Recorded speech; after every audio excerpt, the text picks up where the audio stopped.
Capitol Reef National Park is the most underrated national park in Utah and perhaps the most underrated of all national parks I've been to. The park is divided into 3 districts, with the most prominent being the Water Pocket District. This protects the Water Pocket Fold, a tilted geologic landform in which the east side is dropped relative to the west side. There are a variety of hikes in the park that showcase this incredible phenomenon, and it is unlike anything else I've ever seen in nature. To see it from afar, I'd highly recommend stopping off at some overlooks in the nearby Dixie National Forest facing east. You'll be driving right by if you're going between Bryce Canyon and Capitol Reef. The Water Pocket Fold is also the reason the borders of this park look so strange. The border is approximately 60 miles long north to south, but just 6 miles across on average. The second district here is the Cathedral Valley District, which is known for its large spires and rock formations. This area is only accessible via 4-wheel drive vehicles, meaning we had to pass on it during this visit. The third and by far the smallest district in the park is the Fruita Historic District. It comprises a former Mormon agricultural settlement that was active from 1895 to 1947. The orchards that give Fruita its name are preserved as a historic landmark by the National Park Service. Today, visitors can try fresh pies with fruit that is grown in and around the park, then shipped off to the Gifford Homestead daily from March to November. The Fruita District is by far the most visited part of the park, and a surprising number of people don't venture outside of it as they don't realize that there are all these beautiful sections of the park to explore. In 2021, Capitol Reef National Park received 1.4 million visitors, which is technically more than the second least visited park in Utah, Canyonlands, with under 1 million visitors. However, I can almost guarantee that if you remove those who only visit the Fruita District or drive through the park to get elsewhere in Utah, Capitol Reef would clearly be the least visited national park in the state. It certainly felt that way during our visit, as we didn't encounter very many people in any of the 3 hikes we did in the park. We decided to spend 2 days at Capitol Reef, and on the first one, we arrived in the afternoon after exploring Grand Staircase Escalante National Monument. Our first order of business was to hike Cassidy Arch, which is one of the most popular trails in the park. To get there, you'll have to make your way through the Fruita District and turn off on a non-paved road through Grand Wash. We were trying to avoid dirt roads as much as possible on this trip since we only had a 2-wheel drive vehicle, but this one is very well maintained until you get to the trailhead. After that, it becomes extremely rough and more so acts as a hiking trail through the wash.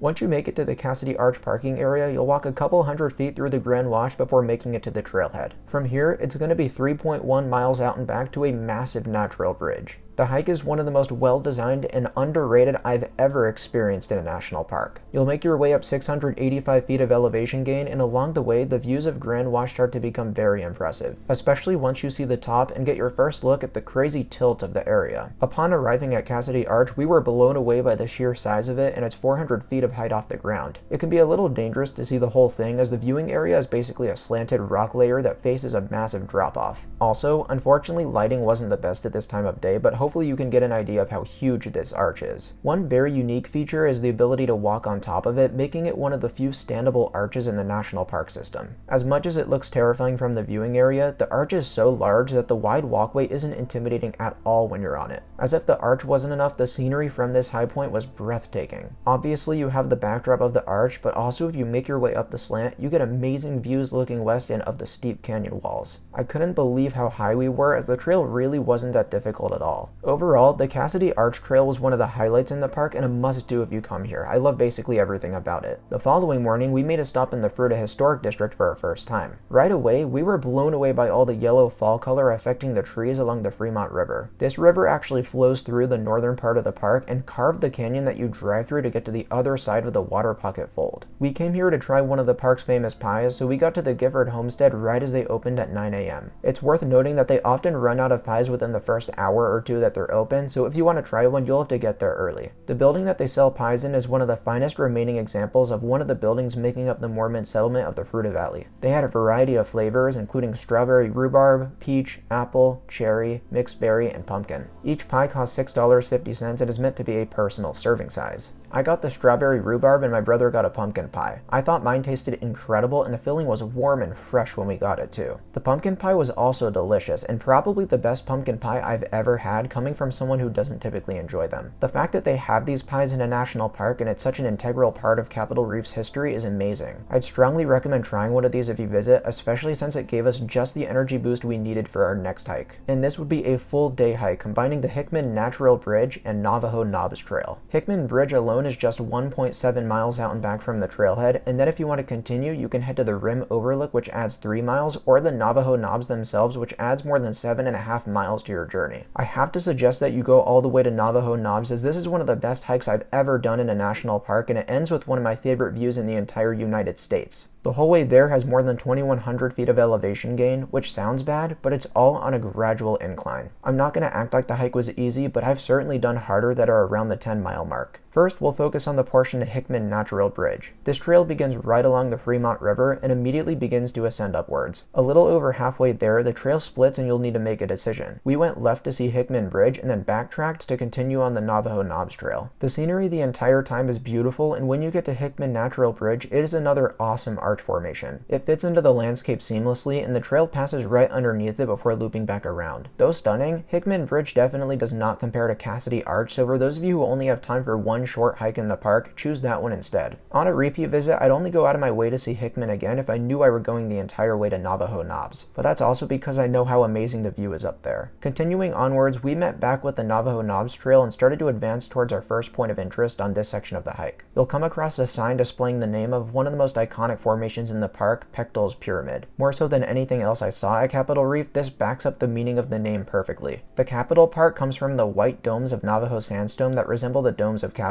buildings. Reef comes from the fact that much of the formations you see in the park and across southern Utah today are as a result of the landscape once being submerged by water. The next part of the hike you'll want to stop at is the Hickman Bridge overlook, which provides an overhead view of the arch. While cool, I definitely think getting underneath it was my favorite, and you shouldn't skip the Hickman Bridge Trail as a result. As you make your way higher, you start to see the incredible slant of the landscape and all of the crazy rock formations that form what resembles a tilted mountain range. It's a view I never got tired of seeing the entire journey to Navajo Knobs. It's about this point where I heard a lot of people online say the trail was poorly marked. Personally, I thought it was very well marked, as you had these small rock towers guiding you where to go when it wasn't obvious, and it rarely wasn't obvious to begin with. A little under the 3-mile mark, you'll reach Rim Overlook, and it is absolutely amazing. Of course, you have the water pocket fold in front of you and all of its corresponding rock formations, but you can also see the Fruita Historic District from above. It was amazing to see the yellow trees and Fremont River from up here, plus the red badlands of the area are incredibly satisfying from afar. I remember thinking to myself, this would be a great turnaround spot, and I can't imagine the view getting much better. But don't stop, this is just a small appetizer for what's to come. As you continue on the slanted tops of the fold, the next impressive formation is the castle, one of the park's most iconic monoliths. Seeing it from the road below is cool, but from up here it is so huge and all of its color content can really be appreciated. This is one of my favorite parts of the hike, as the views are amazing and you're basically walking along a ledge. The final ascent towards the Navajo Knobs is definitely a grind and felt to me like the steepest part of the trail. There are hardly any flat sections until you reach the top of the knobs, and even once you think you've about made it, the trail steadily weaves around rocky outcroppings and turns around more corners. But then, the 360-degree panoramic view is revealed, and when I tell you I was shocked, I mean it. I lost track of time at the top of Navajo Knobs, attempting to process what on earth I was looking at. On one side is a view you haven't seen up to this point, the north section of the National Park and Water Pocket Fold. The colorful steep walls are gorgeous and massive, but don't showcase the iconic slant of the area. The other side, however, is by far the most dramatic example in the entire park. Looking out at the landscape, I pointed out the flat clouds, and from then on out it felt like we were on drugs. I kept wanting to correct my vision, and the view even skewed my balance a little bit. The entire section of the Water Pocket Fold in front of you was on an incline, as was the corresponding landscape to the right. I couldn't believe my eyes, I really couldn't. I'm gonna go as far as to say that this was the most unbelievable overlook we saw anywhere in Utah, and with so many that are awe-inspiring, this is saying so much. To those who have passed up a visit to Capitol Reef in favor of other national parks in Utah, you could come here, only do this hike, and already I believe this would be one of your favorite parks in the state. Navajo Knobs was the perfect way to cap off our unbelievable 2 days spent at Capitol Reef National Park. If it wasn't obvious enough already, this place made for one of the highlights of our entire trip. I can't recommend it enough, even if it requires more hiking effort than other national parks in the state. I hope in the future this place starts to get the recognition it deserves, and hopefully those watching feel inspired to make a visit at some point. Let me know down in the comments if you've been here, what you thought of it, and if you enjoyed this video, give it a like and subscribe to Travel Dash so you don't miss any content like this in the future. Thank you so much for watching, and I'll see you all very soon.